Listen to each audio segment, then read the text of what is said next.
అందరికీ నమస్కారం అండి. ఈరోజు ఈ వీడియోలో మనం కుంభరాశి వారి గురించి తెలుసుకుందాం. మార్చి 27వ తేదీ శుక్రవారం రోజు ఈ రాశి వారికి ఏం జరగబోతోంది అన్ని విషయాలు తెలుసుకుందాం. ఇంకా మన ఛానల్ని కొత్తగా చూసేవారు ఉంటే సబ్స్క్రైబ్ చేసుకునే వాళ్ళు సబ్స్క్రైబ్ చేసుకోండి. ఈ వీడియో నచ్చితే లైక్ చేయండి. ఓం శ్రీ మాత్రే మహన్ కామెంట్ చేయండి. మరి ఈ రోజున సాయంత్రం 4:30 నుండి మీ జీవితంలో ఎదురయ్యేటటువంటి కొన్ని మార్పుల గురించి తెలుసుకుందాం. అలాగే ఈరోజు మీరు పాటించవలసినటువంటి విధి విధానాల గురించి కూడా తెలుసుకుందామండి. అలాగే ఏ దేవతారాధన చేసుకోవాలి, ఎటువంటి పరిహారాలు పాటించాలి అనే విషయాల గురించి కూడా తెలుసుకుందాం. ఈరోజు సాయంత్రం నిజంగా మీరు ఏం జరుగుతుంది అనేది తెలుసుకుంటే మాత్రం ఖచ్చితంగా ఆశ్చర్యపోతారు. అలాగే మీ వెనుక జరిగేది తెలిస్తే మీకు ఖచ్చితంగా మీరు ఈరోజు ఆశ్చర్యపోతారు. అసలు మీరే కాదండి, మీ జీవితంలో చెప్పాలంటే ఇప్పటి వరకు కూడా కని విని ఎరుగని ఎటువంటి సందర్భం అనేది రేపటి రోజున మీ జీవితంలో ఏర్పడబోతుందనే చెప్పుకోవాలి.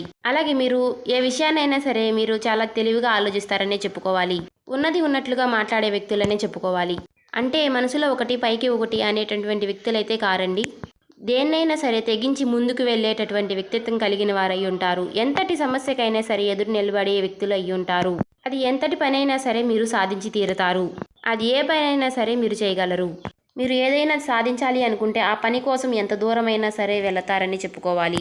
మానసిక ఒత్తిళ్లు, మానసిక ఇబ్బందులు, మానసిక ప్రయత్నాలు అనేవి మీకు ఎదురవబోతున్నాయి. మీకు ఇవే ఎక్కువగా ఎదురవుతూ ఉన్నాయి. కాకపోతే మీకు ముఖ్యంగా ఎదురయ్యేటటువంటి సంఘటన ఏమిటి అంటే ఈరోజు సాయంత్రం 4:30 తర్వాత మీరు ఊహించినటువంటి ఒక వ్యక్తి నుంచి మీరు సహాయం అందే సంఘటనలు అంటే ఎక్కువగా కనిపిస్తూ ఉన్నాయి. ఊహించినటువంటి ఆ వ్యక్తి ఎవరు, ఆ వ్యక్తి నుంచి మీరు ఏ సహాయం పొందగలుగుతున్నారు అనే విషయం మనం కనుక చూసినట్లయితే మీరు అసలు ఊహించిన విధంగా ఉంటుందండి. ఎందుకంటే మీరు ఆ వ్యక్తి మీకు సహాయం చేస్తారని ఊహించలేని విధంగా చెప్పుకోవచ్చు. ఆ వ్యక్తి వల్ల మీకు మంచి జరుగుతుందని మీరు అసలు ఊహించి ఉండరు. ఎందుకంటే గతంలో ఆ వ్యక్తి మిమ్మల్ని నష్టపెట్టినటువంటి వ్యక్తిగా చెప్పుకోవచ్చు. చాలా ఇబ్బంది పెట్టాడు, చాలా సమస్యల్లోకి మిమ్మల్ని తోసేశాడు. అలాంటి వ్యక్తి మిమ్మల్ని మానసికంగా చాలా ఒత్తిడికి కలిగించినటువంటి వ్యక్తే వారి తప్పులు వారు తెలుసుకుని వారి జీవితంలో చేసినటువంటి ఇబ్బందులన్నీ కూడా, వారు చేసినటువంటి సమస్యలు అన్నీ కూడా గుర్తుపెట్టుకొని తిరిగి మరలా మీకు సహకారంగా నిలబడేటటువంటి అవకాశం అనేది వారికి రానే వచ్చిందని, వారి యొక్క సహకారం మీకు లేకపోయినప్పటికీ మీరు మీ దగ్గరికి వచ్చి మీకు సహాయం అందించడానికి వారు సిద్ధంగా ఉన్నారు. అయితే వారు ఎవరో తెలిస్తే వారు ఎవరో కాదండి, వారు మీ బంధువులు అయి ఉండవచ్చు, లేదంటే మీకు తెలిసిన వ్యక్తులు అయి ఉండొచ్చు, మీ స్నేహితులు అయి ఉండొచ్చు, మీ యొక్క కుటుంబ బంధుత్వం అయి ఉండవచ్చు, లేదంటే మీకు జీవితంలో పూర్తిగా మిమ్మల్ని ఇబ్బంది పెట్టినటువంటి వ్యక్తి మీ యొక్క గతంలో ఉన్నటువంటి మీ యొక్క జీవితం నుంచి ఎవరో ఒకరు అంటే పూర్తిగా తొలగిపోయినటువంటి ఒక వ్యక్తి కావచ్చు. అయితే స్త్రీలు కానివ్వండి, లేదంటే పురుషులు కానివ్వండి, ఇలా ఎవరైనా కావచ్చు. అలా ఒక వ్యక్తి ద్వారా రేపటి రోజున సాయంత్రం 4:30 తర్వాత వారు ఆర్థికంగా మీకు సహాయాన్ని అందించబోతున్నారనే చెప్పుకోవాలి. ఈ రోజున ఒక మంచి అవకాశాన్ని మీకు మార్గదర్శకంగా చూపడానికి మీ జీవితంలో ఎక్కువగా ఒక అవకాశం అనేది కనిపించబోతుంది. ఈ రోజు దినఫలాల ప్రకారం మీరు దేన్నైతే కోల్పోయారో, మీరు ఏ పని అయితే చేయలేకపోతున్నారో, ఏ విషయంలో అయితే మీరు పూర్తిగా వ్యతిరేకాన్ని ఎదుర్కొంటున్నారో అలాంటి వాటి నుంచి మీకు పూర్తిగా ఒక విముక్తి అనేది లభించబోతుందనే చెప్పుకోవాలి. మరి ఆ వ్యక్తి వలన బంధువులు మిమ్మల్ని ఎవరైతే సమస్యల్లో పెట్టారో, మిమ్మల్ని ఎవరైతే బాగా ఇబ్బందులు పెట్టారో, మిమ్మల్ని ఎవరైతే అవహేళన చేసి మాట్లాడారో, మిమ్మల్ని ఎవరైతే చికాకులకి గురి చేశారో, తిరిగి మరలా వారే మీ తప్పు తెలుసుకుని మిమ్మల్ని మీ మంచి కోరి మీ యొక్క మంచితనాన్ని అర్థం చేసుకుని తిరిగి మరలా మీకు సహాయం చేయడానికి ఈరోజు ముందుకు రాబోతున్నారని చెప్పుకోవాలి. కానీ వారు చేసినటువంటి తప్పులన్నీ కూడా మీరు మర్చిపోయి అలాంటి సహాయాన్ని మీరు అందిపించుకోవడమే మంచిదని చెప్పుకోవాలి. ఎందుకంటే వారి సహాయాన్ని మీరు కనుక తీసుకున్నట్లయితే గతంలో మిమ్మల్ని అవహేళన చేసిన వారు రేపటి రోజున మీకు మంచి చేస్తారని నమ్మకం లేదు. కానీ ఒకవేళ వారు మీకు మంచి చేసినా కూడా వారు మీ నుంచి ఏదో కోరుకుంటున్నారనే చెప్పుకోవచ్చు. ఎందుకంటే వారు రేపటి రోజున మారతారని మాత్రం నమ్మలేము. కాబట్టి ఈ రాశివారు రేపటి రోజున ఎవరైనా సరే ఆ విషయంలో ఆచితూచి అంచనాలు వేసుకోవడం అనేది చాలా మంచిది. అది మీకు చాలా మంచిదని చెప్పుకోవాలి. అయితే మీరు గతంలో వెళ్ళిపోయినటువంటి వారు మరలా మీ దగ్గరికి వచ్చి మేము మంచి చేస్తాము, మీ మంచి కోరుతున్నాము అని అంటే మాత్రం మిమ్మల్ని నమ్మకండి. ఎందుకంటే మీరు మాత్రం వారు మీ గురించి ఎప్పుడో కూడా చెడ్డుగానే మాట్లాడిన వారు మీ నుంచి మంచి కోరి ఎందుకు వస్తున్నారంటే మీ నుంచి ఏదైనా సరే ఆశించడానికే వస్తున్నారని చెప్పుకోవాలి. ఆ వ్యక్తి మిమ్మల్ని నిస్వార్థంగా సహాయం చేస్తే మాత్రం పర్వాలేదు. కానీ స్వార్థంగా తను మీకు ఏదైనా సరే చెయ్యాలి అనుకుంటే మాత్రం అటువంటి వ్యక్తుల వల్ల మీకు చాలా నష్టపోయే అవకాశాలు అయితే కనిపిస్తూనే ఉన్నాయి. ఇంకా మరొక విషయం ఏమిటంటే మీరు ఊహించినటువంటి ఒక అవకాశం అనేది ఎవరైతే ఈ రాశి వారు ఉద్యోగ విషయంలో కానీ లేదంటే వ్యాపార విషయంలో కానీ అలాగే బహిరంగ పరిచయాల ద్వారా మీకు ఒక చిన్న ప్రయత్నం అనేది మీకు ఒక పెద్ద విజయంగా మారే అవకాశం అయితే కనిపిస్తుంది. ఎవరైతే ఉద్యోగంలో సమస్యల్ని చికాకుల్ని ఎదుర్కొంటూ నష్టాల్లో బారిన పడుతున్నారో లేదా వ్యాపారంలో మీరు అన్ని సమస్యల్ని ఎదుర్కొంటూ నష్టపోతున్న వారు ఎవరైతే ఉన్నారో చికాకులు సమస్యలు కలిగి ఉంటున్న వారు ఎవరైతే ఉన్నారో అటువంటి వారు ఒక వ్యక్తి ఒక చిన్న ప్రయత్నం ద్వారా ఈ రోజున మీకు ఒక విజయం అనేది మీరు సాధించబోతున్నారనే చెప్పుకోవాలి.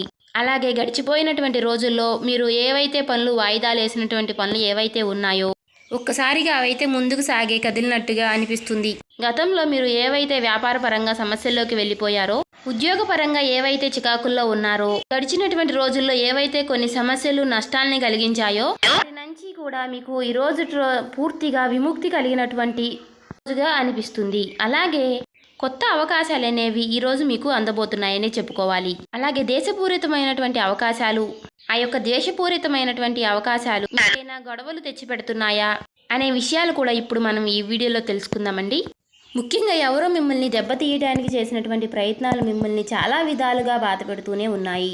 ఆ యొక్క ప్రయత్నాల నుంచి ఆ యొక్క చేసినటువంటి పనుల నుంచి కూడా మీరు ఎంతో మానసిక బాధను కూడా కలిగి ఉండవచ్చు. అయితే వారు ఆడవారు అయ్యుండొచ్చు లేదంటే మగవారు అయ్యుండొచ్చు. ఖచ్చితంగా ఎవరో మిమ్మల్ని దెబ్బతీయడానికి ప్రయత్నాలు అయితే చేస్తున్నారు. అయితే మీరు తప్పకుండా వాటి నుంచి బయటపడాలి. ఈరోజు మీరు చేసేటటువంటి చిన్న పరిహారం అనేది శత్రునాశనాన్ని కోరుతుంది. అంటే శత్రువులు మనకు ఏది చేసినా సరే వారికి ఎదురుగా నిలబడి అంటే అది మనకి ఉపయోగపడుతుందనే చెప్పుకోవాలి. అది కూడా తెలుసుకుందామండి. అలాగే మీరు ఊహించినటువంటి అవకాశాలని పొందుతారు. ఈ రోజున మంచి లాభాలని పొందుకుంటారు. కానీ మీరు బాగుపడుతున్నారని అనుకుని తెలుసుకున్నటువంటి కొంతమంది వ్యక్తులు ఉన్నారు చూడండి. వారు మీ స్నేహితులు కానివ్వండి, మీ బంధుమిత్రులు కానివ్వండి, మీ ఇరుగు పొరుగు వారు కానివ్వండి, ఇలా ఏ విధమైనటువంటి వ్యక్తుల్లో అయినా సరే మీరు బాగుపడుతున్నారు అంటే మాత్రం వారు ఓర్వలేని తనముతో వారి ఏడుపు వలన వారు చేసేటటువంటి కుట్రల వలన మీకు దక్కేటటువంటి విజయాలు వారు చేసేటటువంటి పనుల వలన మీకు కొంచెం వెనకబడే అవకాశాలు కూడా కనిపిస్తున్నాయి. అయితే వారి నుంచి మీరు సురక్షితంగా బయటపడి వచ్చేటటువంటి అవకాశాన్ని వచ్చేటటువంటి డబ్బుని వచ్చేటటువంటి ప్రయత్నాన్ని చేజార్చుకోకుండా జాగ్రత్తగా ఉండాలి అనుకుంటే మాత్రం మీరు చేయవలసినటువంటి పరిహారాల గురించి కూడా తెలుసుకుందామండి. అంతేకాకుండా ఈ రోజున ప్రత్యేకంగా చెప్పాలి అంటే మాత్రం ఈ రోజు ఎంతో గొప్ప రోజు అని చెప్పుకోవచ్చు. ఎందుకంటే ఆధ్యాత్మికంగా మంచి గొప్ప రోజుగా చెప్పుకోవచ్చు. ఎందుకంటే ఈ రోజున ఆ శివ భగవానుడికి ఎంతో ప్రీతికరమైన రోజుగా చెప్పుకోవచ్చు. మరి ఈ రోజున మీకు అండగా శివయ్య అండ దొరకాలి అంటే ఈ రోజు ఉదయం నిద్రలేచిన వెంటనే స్నానం చేసి సూర్య భగవానుడికి సూర్య నమస్కారం చేసుకుని అలాగే మీకు దగ్గరలో ఉన్నటువంటి ఆలయానికి వెళ్ళి 11 ప్రదక్షిణలు చేసుకోండి. లేదంటే శివాలయం ఉంటే ఖచ్చితంగా శివాలయానికి వెళ్ళి శివునికి 11 ప్రదక్షిణలు చేసుకుని ఓం నమః శివాయ అనే మంత్రాన్ని వీలైనన్ని సార్లు జపించుకుంటూ ఉంటే మాత్రం మీకు ఖచ్చితంగా శివుని యొక్క అనుగ్రహం అనేది ఎల్లప్పుడూ తోడుగా ఉంటుంది. మనకి శివుని యొక్క ఆజ్ఞ లేనిది చేమైనా కుట్టదు అన్నట్లుగా ఆ శివుని యొక్క అనుగ్రహం ఉంటే మనం ఏ పైనైనా చేయగలుగుతాం. మీకు ఎన్ని నష్టాలు కష్టాలు వచ్చినా సరే ఆ శివుని యొక్క అనుగ్రహం ఉండడం వల్లే మీరు ఏ పైనైనా చేయగలుగుతున్నారని చెప్పుకోవాలి. లేదు మేము చేయలేము అనుకుంటే మాత్రం ఇంట్లో ప్రశాంతంగా ఉండి ఆ శివనామ స్మరణ వినిపించే విధంగా టీవీలో శివుడి యొక్క పాటలు కానీ ఓం నమః శివాయ అనే మంత్రాన్ని కనుక మీరు పెట్టుకుని మనసు ప్రశాంతంగా ఉంచుకుంటే మాత్రం ఖచ్చితంగా మీకు ఎలాంటి సమస్యలు రాకుండా ఉంటాయి. అలాగే విభూతిని ధరించండి. అలాగే ఇంట్లో పరమేశ్వరుని యొక్క చిత్రపటం ఎదుట ఆవు నెయ్యితో దీపం పెట్టుకోండి. ఇలా చేయడం వల్ల మీకు ఉన్నటువంటి సమస్యలన్నీ కూడా తొలగిపోతాయి. ఈ రాశి వారికి మరి మంచి జరుగుతుంది.